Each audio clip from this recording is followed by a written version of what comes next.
नमस्कार प्रिय विद्यार्थियों। बीए तृतीय वर्ष संस्कृत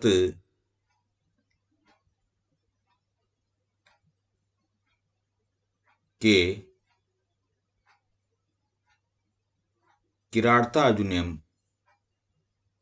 प्रथम सर्ग में आप सभी का स्वागत एवं अभिनंदन है।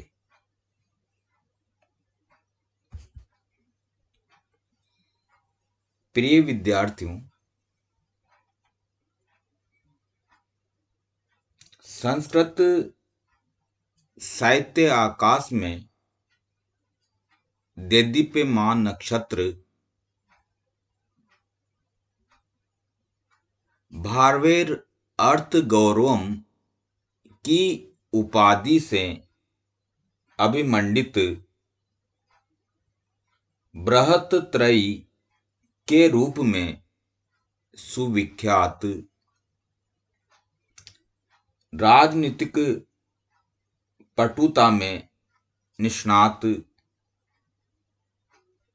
बृहत त्रय के रूप में सुप्रसिद्ध नारिकेल फल सम्मित वचो भारवेह की उपाधि से अभिमंडित अलंकृत काव्य शैली के जनक के रूप में सुप्रसिद्ध आर्तपत्र भारवे की उपाधि से अभिमंडित नारिकेल फल सम्मित वचो भारवे की उपाधि से सुशोभित महाकवि भारवी की अमर लेखनी से प्रसूत अष्टादश सर्गात्मक किरार्ता अर्जुनियम महाकाव्य के प्रथम सर्ग से यह श्लोक उद्धृत है। प्रथम सर्ग में दूत क्रीड़ा में पराजित वनवासी युधिष्ठिर द्वारा भेजा गया एक वनेचर दुर्योधन के राज्य से लौटकर दुर्योधन की राज्य स्थिति का वर्णन युधिष्ठिर के समक्ष करता है। वह वनेचर दुर्योधन की शासन व्यवस्था संबंधी संपूर्ण जानकारी प्राप्त करके ब्रह्मचारी का वेश धारण करके हस्तिनापुर गया हुआ था। वह वहां कुछ दिन रहकर तथा दुर्योधन की राज व्यवस्था का संपूर्ण वृत्तांत जानकर वापस द्वैतवन में युधिष्ठिर के पास आता है और उसने दुर्योधन की शासन व्यवस्था में क्या क्या देखा है, इन सब का वर्णन वह युधिष्ठिर के समक्ष करता है। पिछले दो श्लोकों में हमने वनेचर द्वारा कही हुई जो बात है वह कहता है कि हित को चाहने वाला व्यक्ति अपने हितैषी के समक्ष चाहे उसे बात अच्छी लगे चाहे उसे वो बात बुरी लगे, लेकिन वह झूठ और मधुर बात, असत्य और मधुर या मीठी बात उसे अपने मित्र के समक्ष नहीं बोलना चाहिए। इसी के बाद पुनः वह तीसरे श्लोक में कहता है, द्विषाम विघाताय विधातुम इच्छतो रहस्य अनुज्ञाम अधिगम्य भूभृतः स सोष्ठवोदारे विशेषशालिनीं विनिश्चिता अर्थाताम इति वाचम आददे। तो यहाँ पर हम अन्वय से इसको और भी अधिक सरल शब्दों में समझ सकते हैं। अन्वय है, स द्विषाम विघाताय विधातुम इच्छत भूभृत अनुज्ञाम अधिगम्य रहसि सोष्ठवोदारे विशेष सालनीम विनिश्चिता अर्थाम इति वाचम आदते। तो अब देखिए इसका शब्दार्थ देखिए। स किसके लिए है? वह। स किसके लिए है? उस वनेचर के लिए। स किसके लिए है? वह वनेचर द्विषाम विघाताय, शत्रुओं के विनाश करने के लिए। द्विषाम विघाताय, शत्रुओं के, विघाताय का अर्थ होता है विनाश करने के लिए।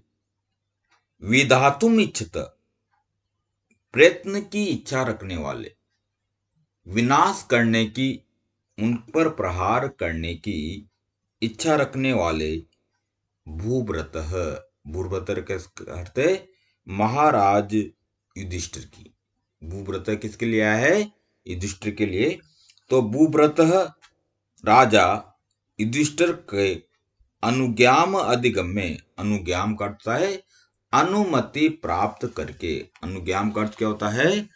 अनुमति प्राप्त करके, अधिगम्य करते प्राप्त करके, रहसी एकांत में, रहस्य करते एकांत में। तो फिर देख लीजिए, स वह वनेचर द्विषाम विघाताय, शत्रुओं के विनाश करने के लिए, विधातुम इच्छत, प्रयत्न की इच्छा रखने वाले, उनका विनाश करने की इच्छा रखने वाले। भूभृतः युधिष्ठिर की अनुज्ञाम अधिगम्य, अनुमति प्राप्त करके, रहस्य एकांत में, सौष्ठव, सौष्ठव ओदारे विशेष सालिनी। सौष्ठव का अर्थ होता है, सौष्ठव ओदारे करता है शब्द सौष्ठव से परिपूर्ण एवं ओदार विशेष शालिनी, अर्थ संपदा से परिपूर्ण, उदार युक्त पद रचना से सुशोभित। तो सौष्ठव ओदार विशेष शालिनी करता है शब्द सौष्ठव और उदार युक्त पद रचना की विशेषता से संपन्न, विशेषता से सुशोभित। विनिश्चितता अर्थाम, निश्चित अर्थ वाली, अर्थात सार्थक। विनिश्चित अर्थ करते हैं निश्चित अर्थ वाली, अर्थात सार्थक। इति वाचम, अर्थ वाली, सार्थक अर्थ वाली, वाचम वाणी को, इति इस प्रकार, आददे कहना प्रारंभ किया। तो फिर देख लीजिए, स वह उस वनेचर ने, द्विषाम विघाताय, शत्रुओं के विनाश करने की विधातुम इच्छित प्रयत्न करने की इच्छा रखने वाले भूव्रत राजा युधिष्ठिर से अनुज्ञाम अधिगम में अनुमति प्राप्त करके रहस्य एकांत में सौष्ठव औदार्य विशेष शालिनी शब्द सौष्ठव और उदार पदयुक्त रचना की विशेषता से संपन्न अथवा सुशोभित विनिश्चितार्थाम निश्चित अर्थ वाली अर्थात सार्थक इति वाचम आददे इस प्रकार की वाणी का प्रयोग करना उस वनेचर ने प्रारंभ किया। तो अधिगम्य का यहाँ व्याकरण देख लीजिए। अधि उपसर्ग है, गम धातु है, लेप प्रत्यय विधातुम, वी उपसर्ग है, धा धातु और तुमुन प्रत्यय। तो एक बार फिर देख लीजिए। स वह वनेचर द्विषाम विघाताय शत्रुओं का विनाश करने के लिए विधातुम इच्छित प्रयत्न करने की इच्छा रखने वाले भूव्रत राजा युधिष्ठिर की अनुज्ञाम अधिगम में अनुमति प्राप्त करके रहस्य एकांत में सौष्ठव औदार्य विशेष शालिनी शब्द सौष्ठव और विशेष पद रचना की विशेषता से युक्त विनिश्चितार्थाम निश्चित अर्थ वाली इति इस प्रकार की वाचम वाणी को आददे कहना प्रारंभ किया। तो यहाँ पर कहने का अभिप्राय है कि संदेश चाहे वह अपने कानों को मधुर लगे अथवा बुरे लगे, फिर भी उसका प्रतिकार या इसका विरोध करने के लिए वह वनेचर कह रहा है कि कहना ही पड़ता है। तो इस प्रकार का मन में विचार करके और चाहे वह बात अप्रिय लगे, चाहे वह बुरी लगे, लेकिन वह वनेचर कहता है कि मुझे तो कहनी ही पड़ेगी।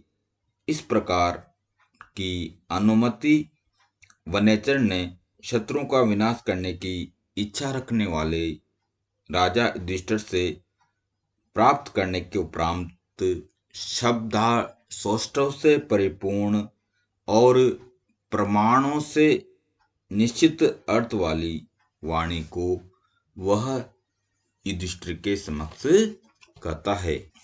अब देख लीजिए इसकी व्याकरणात्मक टिप्पणी। इस श्लोक में अनुप्रास अलंकार है। अनुप्रास अलंकार का लक्षण होता है शब्द साम्यम वैषम्य अपि स्वरस्य यत, जहां पर शब्दों की समानता हो और स्वरों की भिन्नता हो तब भी वहां पर अनुप्रास अलंकार कहलाता है। तो शब्द साम्यम वैषम्य अपि स्वरस्यति, स्वरों की भिन्नता होने पर भी यदि शब्दों की समानता हो तो वहां पर अनुप्रास अलंकार कहलाता है। इस श्लोक में वंशस्थ छंद है। वंशस्थ छंद का प्रत्येक चरण में, प्रत्येक श्लोक में वंशस्थ छंद का ही प्रयोग हुआ है। तो इसका लक्षण है जतोतु वंशस्थम मुदीरतम जरो, जगण तगण और जगण और रगण से युक्त कौन सा छंद होता है? वंशस्थ छंद होता है। विघाताय, वि उपसर्ग हन धातु है और घय प्रत्यय का इसमें प्रयोग हुआ है। विधातुम, वि उपसर्ग है, धा धातु और तुमन प्रत्यय का इसमें प्रयोग हुआ है। इच्छत, ईश धातु क्षत्रि प्रत्यय इसमें है। रहस्य, रम धातु और अशुन प्रत्यय है इसमें। सौष्ठव औदारे,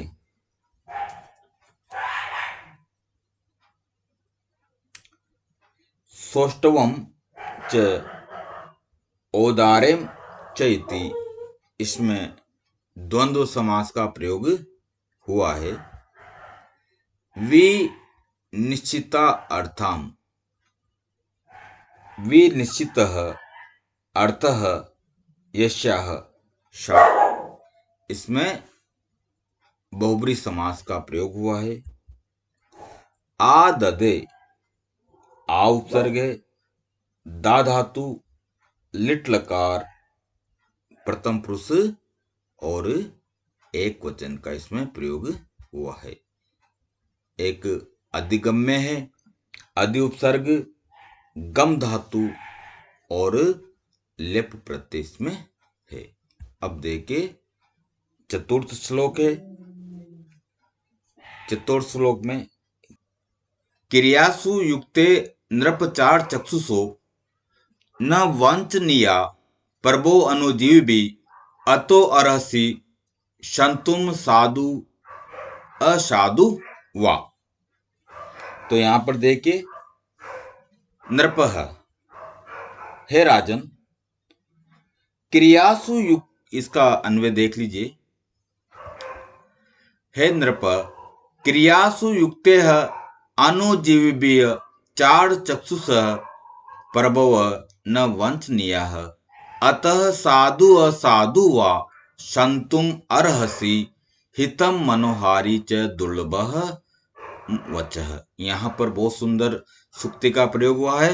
हितम मनोहारी च वचः दुर्लभम, हित को कहने वाले और मन को आकर्षित करने वाले वच बोलने वाले व्यक्ति इस संसार में बड़े ही कठिनाई से प्राप्त होते हैं। तो देखिए वन्यचर क्या कर रहा है। देखिए,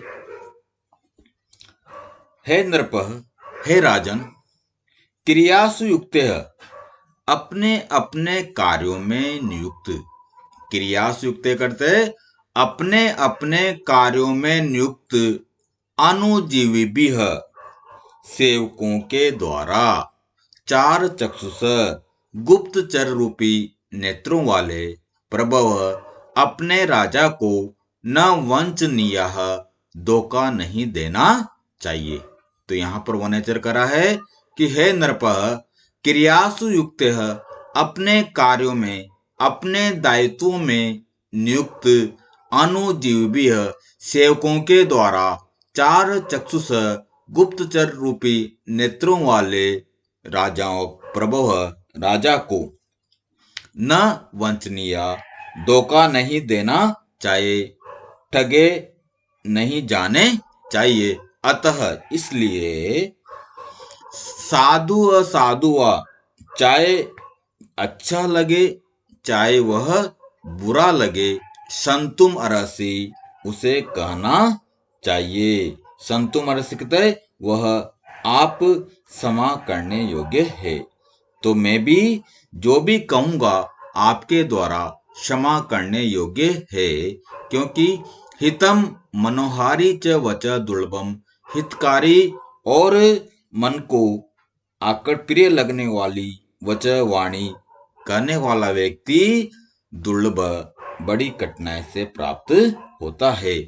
तो हे नरपः, हे राजन, क्रियासु युक्त अपने अपने कार्यों में नियुक्त अनुजीव्य सेवकों के द्वारा चार चक्षुष गुप्तचर रूपी नेत्रों वाले प्रभव राजा को न वंचनीय धोखा नहीं देना चाहिए, राजा को कभी नहीं ठगना चाहिए। अतः इसलिए साधु असाधु चाहे वो बात अच्छी लगे चाहे वो बात बुरी लगे, वह कहने वाला संतुम रसी क्षमा करने योग्य होता है। अंत में वो कहता है वनेचर हितम मनोहारी, हित कारक और मनोहारी मन को प्रिय लगने वाली वच वाणी इस संसार में दुर्लभ बड़ी कहने वाला व्यक्ति इस संसार में दुर्लभ होता है। तो यहाँ पर वह वनेचर कह रहा है कि राज्य का संपूर्ण कार्य राजा स्वयं कभी नहीं देखता है, क्योंकि उसके द्वारा संभव नहीं होता है। इसलिए वह अपने गुप्तचर रूपी जो सेवक होते हैं उन्हीं से ही ये कार्य करवाता है। अर्थात जब गुप्तचर यदि किए गए समाचारों पर ही वह राजा निर्भर रहता है। इसलिए गुप्तचरों को राजा के प्रति सत्य निष्ठा से कार्य करना चाहिए।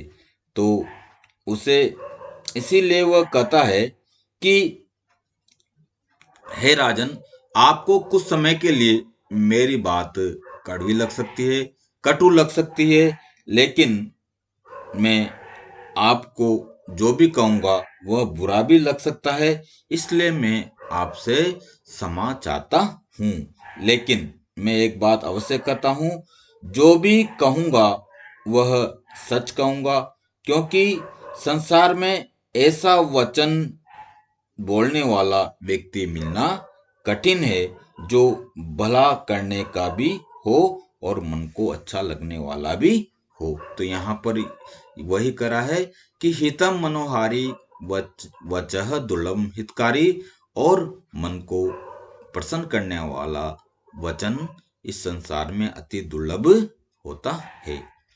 अब देखिए इसकी व्याकरण। नृप, नृ धातु है, नृ उपपद है, पा धातु और इसमें क प्रत्यय है। युक्ते है, युज धातु, कत प्रत्यय है इसमें। चार चक्षुष, चार चक्षुष का यह चर धातु और अच प्रत्यय है। और चाराह चक्षुंसी एसामते और बहुव्रीहि समास भी इसमें है। अनुजीवी है, अनु उपसर्ग है, जीव धातु है और ऋणी प्रत्यय है। वंचनीय, वंच धातु, अन्य प्रत्यय है। असाधु, न साधु, इसमें नए तत्पुरुष समास है। संतुम, शम धातु और तुमन प्रत्यय है। मनोहारी, मनस उपपद है, हृ धातु और ऋणी प्रत्यय है। हितम, धा धातु और कता प्रत्यय है। दुर्लभम, दुर उपसर्ग है, लब धातु और खल प्रत्यय। इसमें वंशस्थ छंद का प्रयोग हुआ है। इसका लक्षण है जतोतु वंशस्थम मुदीरतम जरो। इसमें अर्थांतरन्यास अलंकार का प्रयोग हुआ है।